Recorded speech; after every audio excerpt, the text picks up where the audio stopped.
এ হচ্ছে মানিক মিয়া এভিনিউ, এই সংসদ ভবনের সামনে যে রাস্তাটি।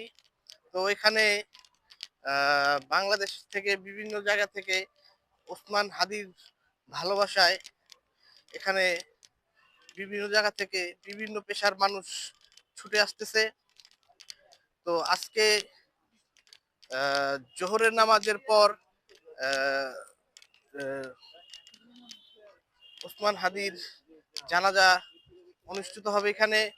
তো যারা যারা এই জানাজায় অংশগ্রহণ করতে চান, আপনারা সবাই এই সংসদ ভবনের সামনে যে রাস্তাটা, মানিক মিয়া এভিনিউ, এখানে চলে আসবেন। তো আপনারা সবাই জানাজায় অংশগ্রহণ করুন এবং ওসমান হাদির জন্য সবাই দোয়া করবেন, এবং বাংলাদেশে যেন এরকম বীর আমরা আরো পেতে পারি, তার জন্য আল্লাহর কাছে দোয়া করবেন। এবং আহ, বিভিন্ন পেশার এবং বিভিন্ন বয়সী মানুষ এখানে আসতেছে ওসমান হাদির এই জানাজার অংশগ্রহণের জন্য।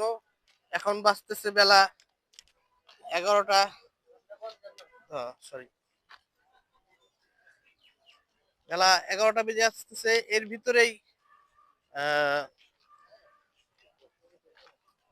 অনেক মানুষ দেখা যাচ্ছে।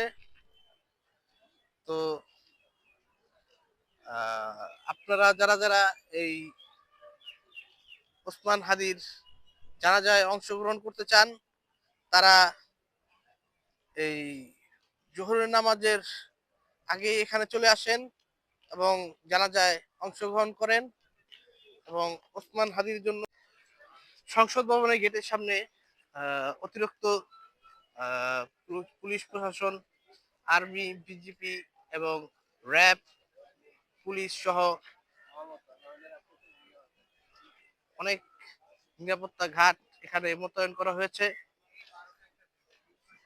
তো এটা সংসদ ভবনের গেটের অংশ, মূল গেটটি সংসদ ভবনের।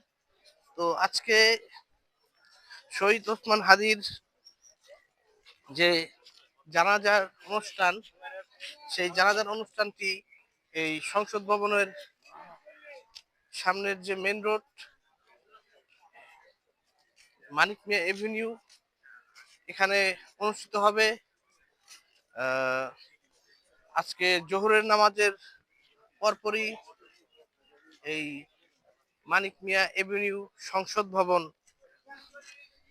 ভবনের সামনে যে রাস্তাটা, এই রাস্তায় অনুষ্ঠিত হবে। আপনারা আপনারা যারা যারা এই জানাজায় অংশগ্রহণ করতে চান, আপনারা খুব দ্রুতই এসে পড়েন এই মানিক মিয়া এভিনিউ সংসদ ভবন।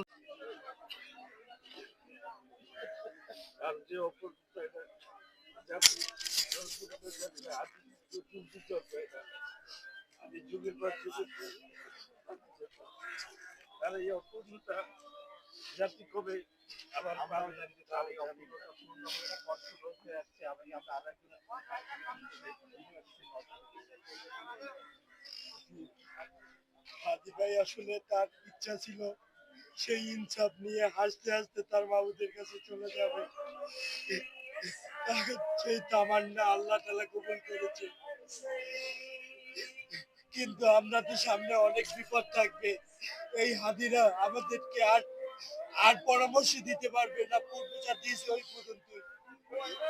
আমি এখানে এসে দেখতে পাচ্ছি লক্ষ কোটি হাদি হয়ে ফিরে আসছে। আমরা যদি চাই ইনকিলাব মঞ্চ সেই যে একটা জঞ্জাল থেকে বেরিয়ে হয়ে আসা একটা যে নতুন রাজনৈতিক কালচার, সেটা প্রতিষ্ঠিত করবে এবং এর মাধ্যমে হাদিরা বেঁচে থাকবে। যেমন কি বলছিলেন